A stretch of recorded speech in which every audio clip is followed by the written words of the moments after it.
Sæt nu, hvis man ikke behøvede en læge for at finde ud af, hvad patienterne fejler. En fremtid, hvor computeren klarer ærterne i stedet for lægen, lurer lige om hjørnet. Elektroder og diagrammer hjælper i dag søvnlæger verden over til at finde ud af, hvorfor en patient lider af søvnbesvær.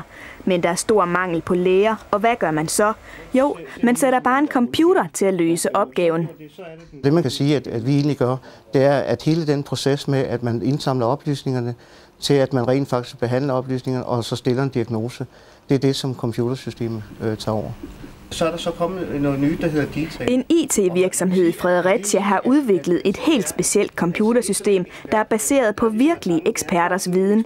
Systemet er nu solgt til et stort amerikansk sundhedsfirma, der vil bruge computeren til at diagnosticere søvnpatienter. Hvad er det, der gør, at man turde tro på sådan en maskine? Jamen det er faktisk fordi, at det er den samme viden, som du i forvejen besidder, der er lagt ind i maskinen. Maskinen kan ikke tænke selv. Den er ikke i stand til at træffe beslutninger, du ikke har fortalt den, at den skal træffe. Selvom at softwaren leverer faktisk diagnosen til ham, den anbefalede diagnose, så er det lægen, der godkender det. Systemer, hvor virtuelle eksperter går ind og hjælper, hvor der er mangel på virkelige eksperter, bliver sandsynligvis også en del af det danske sundhedsvæsen om få år. Det er søvnspecialist Jan Ovesen med på med visse forbehold.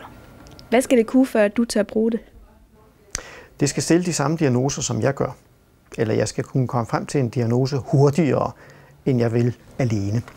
Inden for sundhedsområdet, der kan det gøre meget, men det kan jo gøre meget inden for en masse andre områder også. Ikke? Altså, det vil sige, i enhver form for komplekse problemstillinger, og hvor der er akkumuleret en viden over en periode, kan man jo søge og putte ned i sådan et system her. Så det rummer mange virkelig spændende perspektiver. Ja, et andet oplagt område at bruge systemet vil være inden for røntgen, påpeger eksperterne.